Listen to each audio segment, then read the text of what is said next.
O Saiba Mais dessa semana vai falar sobre direito sindical. Para explicar um pouco mais sobre esse tema, a gente conversa agora com o advogado e especialista em direito do trabalho, Cláudio Santos. Cláudio, o que caracteriza o direito sindical? O direito sindical, ao contrário do direito individual do trabalho, ele leva em consideração os entes coletivos, as relações coletivas de trabalho, que sempre tem uma entidade representando os trabalhadores e empresas ou entidades representando esses empregadores, os patrões. Então essa é a característica do direito sindical, você ter a coletividade representada pelos seus entes. E qual o papel do direito sindical? Ele tem um papel muito importante, porque o direito do trabalho, o direito individual do trabalho, ele contempla na lei uma série de direitos que garantem um padrão mínimo civilizatório para os trabalhadores. O direito sindical, ele complementa essas normas do Estado na medida em que esses entes podem pactuar, podem celebrar acordos coletivos, convenções coletivas e estabelecerem melhores condições de trabalho. Então, sempre que se verifica uma relação de emprego, há que se verificar também se existe uma norma coletiva prevendo outros direitos além daqueles previstos na CLT. E esses outros direitos são construídos, são confeccionados, são pactuados por intermédio do sindicato representativo dos trabalhadores e as empresas ou o sindicato das empresas. O que prevê a Constituição Federal sobre esse direito? Ele está dentro dos direitos e garantias fundamentais, né, na nossa Constituição.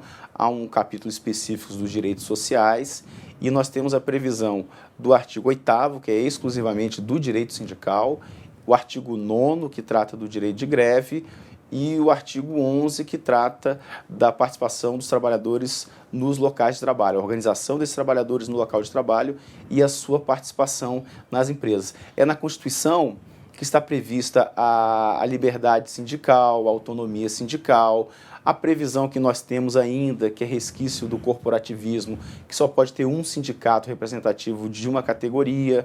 Então, tanto categoria profissional de trabalhadores quanto categoria econômica de empregadores, dentro do âmbito de um município, só pode ter um sindicato representativo. É lá que está prevista a substituição processual, ou seja, a possibilidade que o sindicato tem de atuar em nome próprio, defendendo direito alheio de toda a categoria, independentemente de o trabalhador ser ou não filiado à entidade sindical, as contribuições que são vertidas para as entidades sindicais, a liberdade sindical positiva, ou seja, ninguém é obrigado a filiar-se ou manter-se filiado a uma entidade sindical. E uma coisa interessante que a Constituição trouxe também como novidade e que nós tínhamos alguma restrição na CLT é a possibilidade de o aposentado, se quiser, continuar filiado ao sindicato e poder votar e ser votado.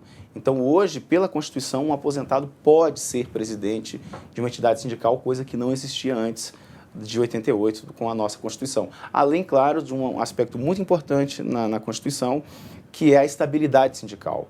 Então, o dirigente sindical, desde o momento da inscrição da sua chapa e se eleito até um ano após o término do seu mandato, ele tem estabilidade, ele não pode ser despedido sem justa causa.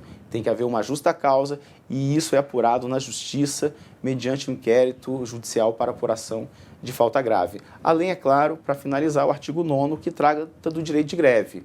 O direito de greve, que também é estudado pelo direito sindical, em que compete aos trabalhadores definir quando, como e por quê e o que vão defender por intermédio da greve, e esse direito está regulamentado numa lei específica. Então, a Constituição trata desses aspectos para os trabalhadores na iniciativa privada e o artigo 37, que trata da possibilidade de os servidores públicos constituírem sindicatos e fazer greve. Então, o artigo 37, os incisos 6 e 7 tratam dessa matéria, sindicalização e greve no serviço público, além, claro, por fim, de que aos militares é vedado a sindicalização. Existe alguma diferença entre direito sindical e direito coletivo de trabalho? É uma diferença acadêmica doutrinária, em que a literatura especializada, de acordo com a forma que aborda a matéria, vai classificar entre direito sindical ou direito coletivo. O direito sindical, ele leva em consideração o sujeito.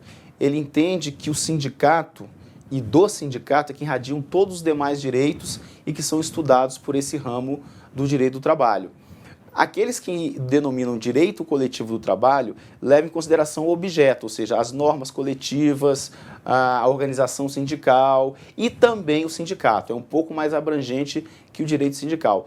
Podem ser utilizados como sinônimos, não há problema nenhum, mas é uma questão meramente acadêmica, meramente teórica, que no fundo é uma área do direito do trabalho. Você tem o direito individual e o direito coletivo. E ele vai estudar o sindicato, todas as entidades sindicais, os acordos coletivos de trabalho, a solução dos conflitos de trabalho e a greve propriamente dita. Quais os principais campos do direito sindical? Se a gente tiver que dividir em áreas, quais seriam as principais áreas de estudo? No direito sindical você divide, e a literatura farta nesse sentido.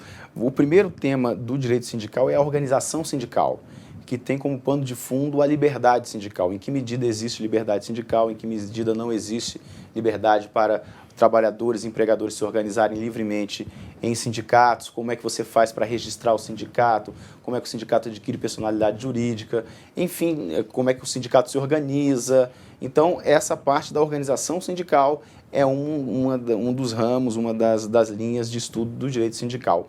A outra diz respeito à negociação coletiva, que a negociação coletiva você vai ter o mecanismo para criar uma norma coletiva, ou um acordo coletivo de trabalho, ou uma convenção coletiva de trabalho.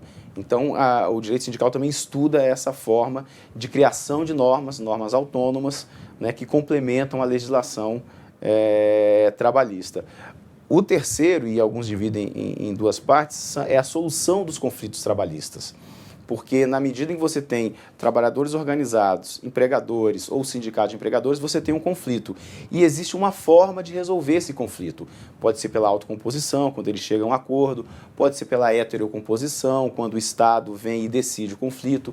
Nós ainda temos no Brasil o dissídio coletivo do trabalho, então, quando não há acordo, as partes podem submeter o seu conflito ao Poder Judiciário e ele vai dirimir esse conflito. E, por fim, ainda dessa terceira linha, alguns autores colocam também o direito de greve, que é a autotutela, em que os trabalhadores paralisam suas atividades e as figuras semelhantes que têm em relação à greve, e aí o direito sindical ou o direito coletivo vai estudar essa forma de autotutela quando os trabalhadores não conseguem, mediante a negociação, alcançar um denominador comum com o seu empregador, eles podem recorrer a este instrumento, a greve, a esse direito previsto na Constituição e regulamentado na lei, para tentar fazer prevalecer os seus direitos. Então, basicamente, esses 3 ou 4, organização sindical, negociação coletiva, solução dos conflitos coletivos e greve, que nós temos a divisão do direito sindical.